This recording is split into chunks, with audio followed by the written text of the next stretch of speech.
In this video, I'm going to continue summarizing the quest lore for the Gnomes Starting Zone. So if you missed the last episode which talks about Operation Gnomergon, I got you covered right here. But if you're all caught up, then let's jump right in and find out what's going on in World of Warcraft.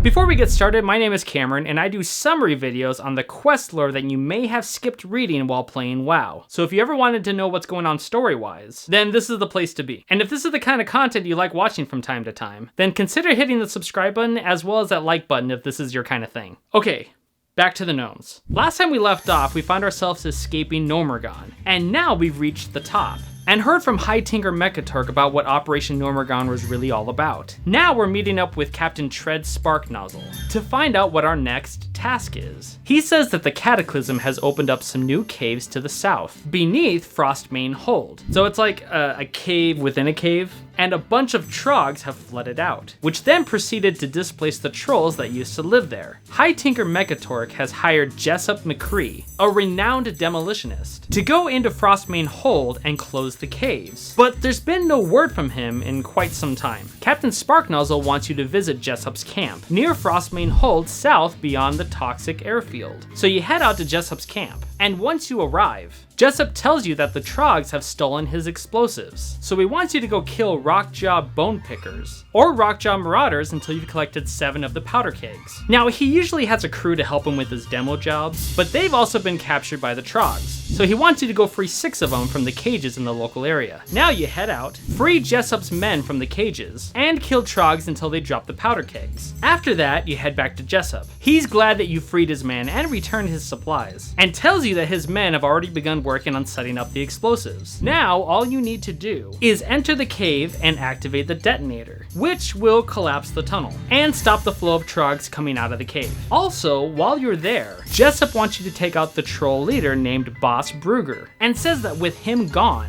Mechaturk will have an easier time dealing with the remaining Trogs. So you head into the cave, find and kill Boss Brugger, then you activate the detonator, exploding the Trog entrance area.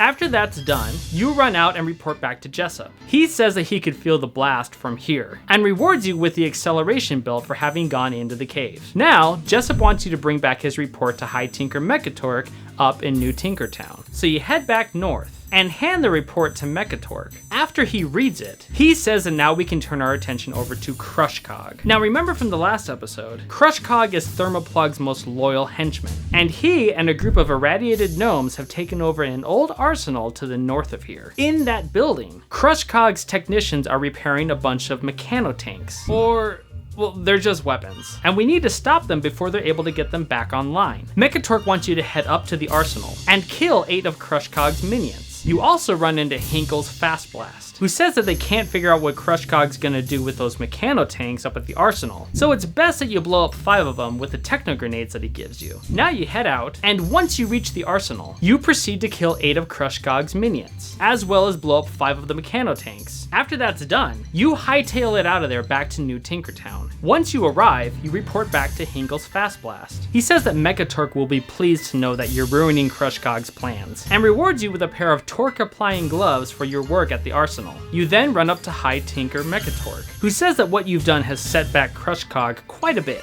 but we can't rest until the area is secure. That's when Captain Sparknozzle chimes in, and asks Hinkles what the latest intelligence is on Crushcog. He says that it's been hard for the scouts to get any information on what he's been doing, but what we do know is that Crushcog is using an advanced mechanotank prototype, and his irradiated gnomes are trying to repair more of them. So Kelsey Steelspark sent word to Ironforge, asking for their support, and they've responded from Bruno Village, saying that they're sending a squad of mountaineers to help out. Kelsey then tells you that she sent her assistant, Jarvie Shadowstep, to Bruno Village to begin preparations, while Mechaturk and his military advisors finalize the plans for the attack on Crushcog. Kelsey wants you to meet up with Jarvie and see what you can do to help out, and you can get there by following the road southeast out of town. So you head out and meet up with Jarvie Shadowstep. He tells you that they've got reliable intelligence that Razlo Crushcog has taken up a defensive position in the middle of the island of Frozen Iceflow Lake. But the problem is, he's surrounded himself with sentry bots that will detect any possible attackers. So we need to take these sentries out. Jarvie hands you something called a paintinator, which will coat the optical sensors of the sentry bots, making them completely useless. So now he wants you to use this on at least 5 of them. Now you head out to the lake and use the paintinator on 5 of the sentry bots. Then you head back to Jarvie to report. He says that the dwarves have agreed to help fight Crushcog, and High Tinker Mechatork and Mountaineer Stonegrind stand ready on a small snow-covered island on Iceflow Lake to the north. Jarvie then hands you an optical targeting device and says to use it to help guide Mechatork's special weapon. So you head out to the island and meet up with Mechatork and Mountaineer Stonegrind. You then initiate the battle and help Mechatork and Mountaineer Stonegrind defeat Crushcog and his men. With him out of the way, Mechatork says that Thermoplug is the next to go down. After the battle is done, you return to Jarvie, who tells you that with Crushcog defeated, Thermoplug can't afford to send any more of his followers to the surface. So it looks like the next fight will have to be inside of Gnomergon itself. He then rewards you with the braces of angular movement for your actions. Jarvie then tells you that some of the Mountaineers were talking about what's going on in the nearby town of Keranos. When the Trogs took over Frostmane Hold, the surviving trolls fled westward, deep into the homeland of the dwarves, and now they threaten the dwarven town of Keranos. That town is going to need all the help they can get. Jarvie says that you should go there and introduce yourself to Captain Theron, and you can get there by following the road east out of Bruno Village. So you head out, and on your way to Keranos, you run into Ciara Deepstone. She was making her way to Keranos with a bunch of ale from Bruno Village, but she was attacked by a troll raiding party, and now it's going to take her some time to repair her wagon. She wants you to bring a small sample of the ale to Innkeeper Belm at the Thunder Brew Distillery in Keranos. And you might as well because you're heading that way anyways. So you continue your journey, making your way towards Keranos to speak to Captain Theron and find out what you can do to help against the current troll invasion.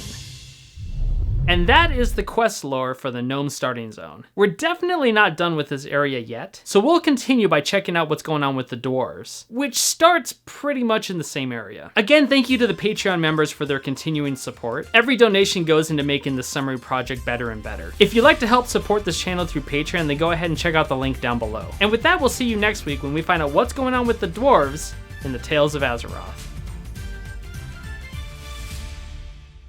So it's best that you blow up 5 of them. It's hard to say.